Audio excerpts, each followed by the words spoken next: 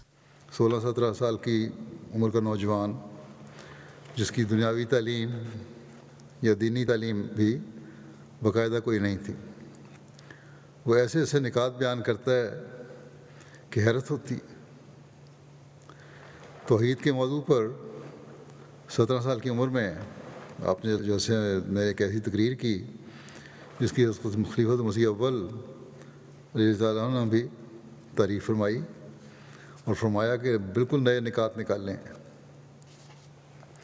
मार्च 1907 में जबकि आपकी उम्र सिर्फ 18 साल थी, उस मुस्लिम मौद ने एक अजीम शान मज़मून बउनवान मोहब्बत इलाही तारीफ़ फरमाया, जो बाद में किताबी शक्ल में शाया भी हुआ। इस मज़मून से ही ज़ाहिर हो जाता है कि किस तरह अल्लाह ताला ने इब्तिदा में ही छोटी उम्र में ही उलूम ज़ाहिरी व बातिनी से आपको पुर करना शुरू किया। आपने फरमाया खुदा ताला ने आदमी को पैदा ही मोहब्बत के लिए किया है और उसके पैदा करने का मकसद और गरज़ ही यही है कि खुदा ताला की मोहब्बत में सरशार हो और उस दायमी ज़िंदगी बख्शने वाले समुंदर में हमेशा गौताज़न रहे। दायमी ज़िंदगी कौन सी है? अगले जहान की।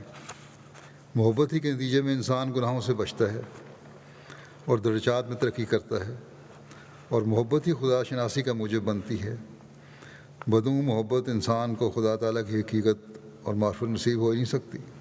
जवानी की उम्र की बातें हैं उस शख्स की जिसकी, जैसा कि मैंने कहा, कोई दुनियावी तालीम नहीं थी लेकिन उलूम ज़ाहिरी की बातों से पुर किया गया था। ये हज़रत मसीह मौऊद अलैहिस्सलाम की सदाकत और हज़रत सल्लल्लाहु अलैहि वसल्लम की पेशगोई की सदाकत का भी एक निशान है। खुतबात और तफसीरें हज़रत मुस्लिम मौऊद की इसके अलावा हैं जिनमें इल्म व मार्फत के निकात हैं, उलूम व मार्फत की नहरें बह रही हैं उनमें। फिर मुख्तलिफ मजालिस में दुनिया की रहनुमाई आपने की है। बस इस ख़जाने को भी जो काफ़ी हद तक छप चुका है जमात के अफराद को पढ़ना चाहिए। अल्लाह ताला हज़रत मुस्लिम मौऊद रज़ियल्लाहु अन्हु को दर्जात बुलंद फरमाता रहे।